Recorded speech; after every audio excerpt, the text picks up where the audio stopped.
తెలంగాణ ప్రజాప్రతినిధుల సిఫార్సు లేఖలపై శ్రీవారి దర్శనం ఖరారు చేసిన ఆంధ్రప్రదేశ్ ప్రభుత్వం. ఆంధ్రప్రదేశ్ తిరుమల.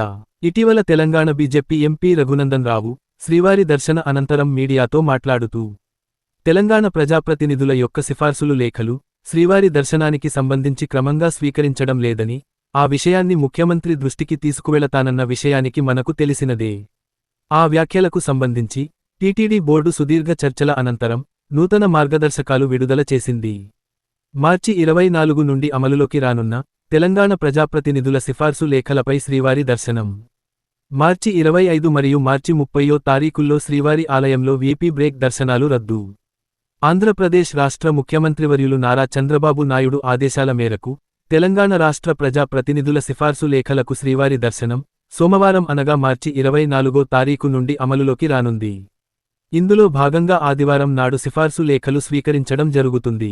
అయితే ఇదివరకే టీటీడీ ప్రకటించిన విధంగా ఈ నెల 30 తారీఖున శ్రీ విశ్వావసు నామ సంవత్సర తెలుగు ఉగాది ఆస్థానాన్ని పురస్కరించుకుని మార్చి 25 తారీఖున మంగళవారం నాడు శ్రీవారి ఆలయంలో కోయిల్ ఆళ్వార్ తిరుమంజనం జరగనున్న నేపథ్యంలో వీఐపీ బ్రేక్ దర్శనాలు రద్దు చేయబడ్డాయి.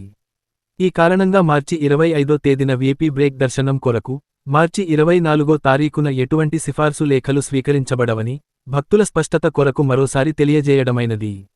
అదేవిధంగా ఇప్పటివరకు సోమవారం వీఐపీ బ్రేక్ దర్శనానికి గాను ఆదివారం ఆంధ్ర ప్రజా ప్రతినిధుల నుండి స్వీకరిస్తున్న సిఫార్సు లేఖలు ఇకపై శనివారం నాడు ఆదివారం దర్శనం కొరకు స్వీకరించబడతాయని కూడా టీటీడీ గతంలోనే స్పష్టం చేసింది.